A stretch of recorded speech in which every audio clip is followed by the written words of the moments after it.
आज मैं आप सबसे ऐसे कचुम्बर अचार की रेसिपी शेयर कर रही हूँ कि जो बहुत ज़्यादा मज़ेदार बनकर तैयार होता है और इसे बनाना भी बहुत आसान है। और ये मेरी पूरी गारंटी है कि आपके घर वाले सालन कम और ये अचार खाना ज़्यादा पसंद करेंगे।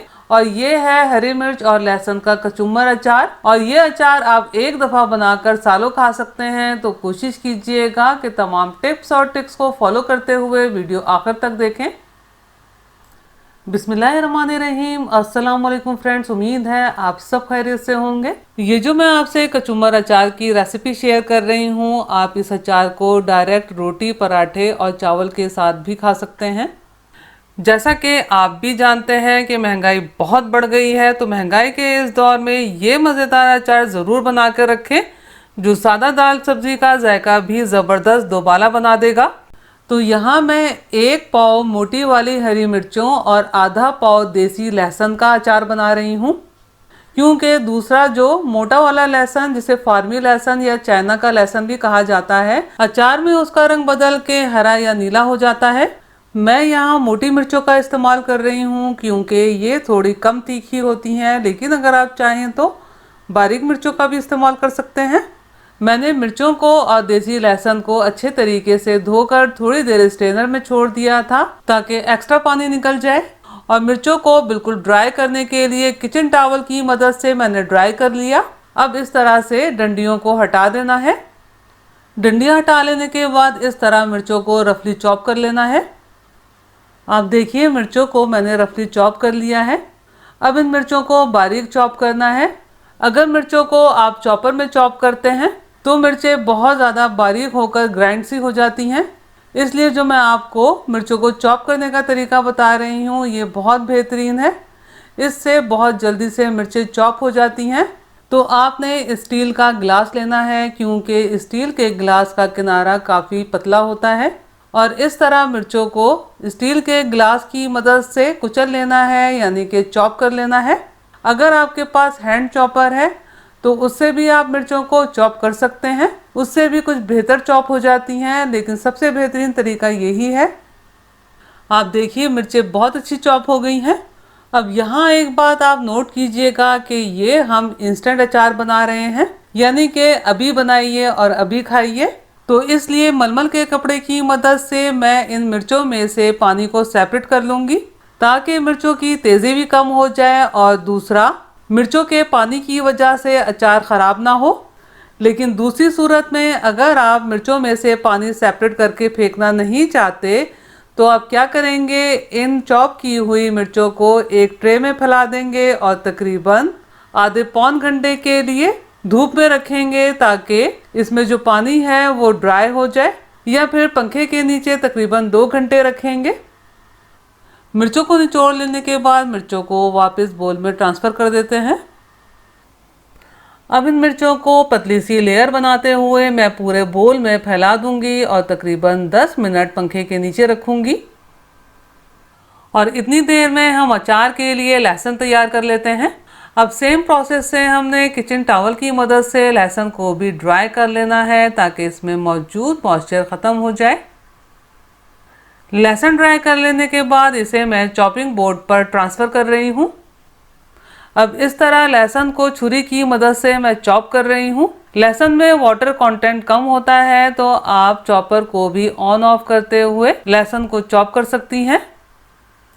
आप देखिए, लहसुन को मैंने बिल्कुल बारीक चॉप कर लिया है। अब इसे भी बोल में ट्रांसफ़र कर लेना है। अब लहसुन को भी बोल में पतली सी लेयर बनाते हुए फैला देते हैं और थोड़ी देर पंखे के नीचे रख देते हैं। यहाँ मैंने 2 अदद बड़े साइज़ के लीमू लिए हैं। अगर इनकी वज़न में बात की जाए तो 150 ग्राम है। और ख़्याल रहे कि आपने देसी लीमू का इस्तेमाल करना है। इन्हें मैंने धो लिया है। अब इस तरह से ड्राई कर लेंगे। अब इन्हें कट करके इनमें से जूस को सेपरेट कर लेना है। आप देखिए, लीमू में से कितनी अच्छी क्वांटिटी में जूस सेपरेट हुआ है। अब इसे भी बोल में ट्रांसफ़र कर लेना है। अब इसमें तकरीबन आधा टेबल स्पून नमक शामिल करना है और अच्छे तरीके से मिक्स कर लेना है। तमाम अज्जा को अच्छे तरीके से मिक्स कर लेने के बाद बोल को कवर करके साइड पे रख देते हैं और अचार का बाकी प्रोसेस पूरा करते हैं। किसी भी अचार के खराब होने की सबसे बड़ी वजह तेल की कमी होती है, तो आपने किसी भी अचार में इतना ऑयल ज़रूर शामिल करना है कि अचार कम से कम आधा इंच तेल में डूबा रहे। तो यहाँ मैंने 1 कप यानी कि 200 ml सरसों का तेल पैन में शामिल किया है। अब सरसों के ऑयल को मीडियम फ्लेम पर इतना गर्म करना है कि इसमें तेजी से धुआं उठने लगे। यहाँ मैंने ऑयल का इतना इस्तेमाल किया है कि अचार तकरीबन आधा इंच सरसों के तेल में डूबा रहे। आप देखिए सरसों के तेल में से तेजी से धुआं उठने लगा है और इसका कलर भी काफ़ी लाइट हो गया है। अब आपने फ्लेम को ऑफ कर देना है और 2 चुटकी इसमें नमक शामिल करना है ताकि ऑयल का कलर मज़ीद लाइट हो जाए। अब इस ऑयल को इतना ठंडा होने देते हैं कि ये नीम गर्म हो जाए। ऑयल काफ़ी हद तक ठंडा हो गया है और इसमें ½ टीस्पून कश्मीरी लाल मिर्च का पाउडर शामिल किया है। अब इसे अच्छे तरीके से ऑयल में मिक्स कर लेना है। वैसे ये स्टेप ऑप्शनल है, लेकिन अगर आप ऑयल में कश्मीरी लाल मिर्च का इस्तेमाल कर लेते हैं तो अचार का कलर बहुत खूबसूरत आता है। अब ऑयल को हमें रूम टेम्परेचर पर ठंडा कर लेना है। अब इसे साइड पर रखते हैं और जल्दी से अचार के लिए मसाला तैयार कर लेते हैं। पैन में 1.5 टेबल स्पून सौंफ शामिल की है, 1 टीस्पून जीरा, 1 टेबल स्पून साबुत धनिया, 1 टेबल स्पून राई दाना, ½ टीस्पून साबुत काली मिर्चें। अब इन्हें 1 से 2 मिनट लो फ्लेम पर भून लेना है। ख्याल रहे कि इनका कलर चेंज नहीं करना, बस इनका जायका थोड़ा बेहतर करने के लिए, थोड़ी सी खुशबू बढ़ाने के लिए और नमी को दूर करने के लिए मसालों को भूना जाता है। ये अज़्ज़ा भून गए हैं और मैंने फ्लेम को ऑफ कर दिया है। अब इन्हें ग्राइंडर जार में ट्रांसफ़र करके दरदरा सा पीस लेना है। बस आपने भी ऐसे ही अज़्ज़ा को दरदरा सा पीसना है।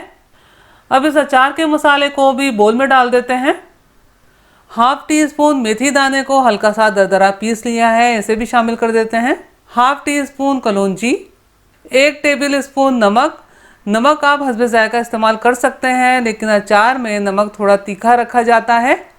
1 टीस्पून कश्मीरी लाल मिर्चें शामिल की हैं और 1 टीस्पून कुटी हुई लाल मिर्चें, ½ टीस्पून हल्दी पाउडर।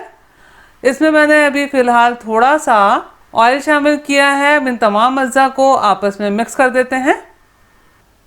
इसमें ये मैं तकरीबन 2 टेबल स्पून सिरका शामिल कर रही हूँ। सिरके को भी अच्छे तरीके से मिक्स कर लेते हैं। अचार में सिरका, सरसों का तेल और नमक प्रिजर्वेटिव का काम करते हैं। ये हमारा बहुत मज़ेदार अचार बनकर तैयार है। अब इसे आपने साफ़ सुथरे एयर टाइट शीशे के जार में ट्रांसफ़र करना है। आप प्लास्टिक के जार में भी स्टोर कर सकते हैं, लेकिन बेहतर है कि शीशे के जार का इस्तेमाल किया जाए। आप यकीन जानिए अचार में से इस वक्त बहुत अच्छी खुशबू आ रही है। इस तरह से आप ढेर सारा अचार बनाकर 1-2 साल आराम से इस्तेमाल कर सकते हैं, बिल्कुल भी ख़राब नहीं होगा। आप यकीन जानिए ये अचार बहुत मज़ेदार बनता है। आपने मेरे कहने से ये अचार ज़रूर बनाना है और यकीन जानिए हर बाइट में आपको मज़ा आ जाएगा।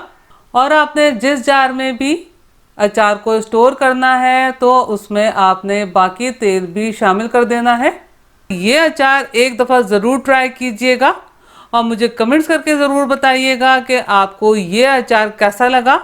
अगर आपको मेरा काम थोड़ा सा भी पसंद आया हो तो मेरी वीडियो को लाइक कीजिए, अपने दोस्त अहबाब में शेयर कीजिए, चैनल को सब्सक्राइब करना और बेल बटन को क्लिक करना बिल्कुल भी मत भूलिएगा। अल्लाह हम सब का दस्तरख्वान हलाल रिस्क से वसी तर फरमाए, आमीन। मुझे और मेरी फैमिली को भी अपनी दुआओं में याद रखिएगा। अपना और अपनी फैमिली का बहुत ख्याल रखिएगा। अगली रेसिपी की वीडियो तक के लिए अल्लाह हाफ़िज़।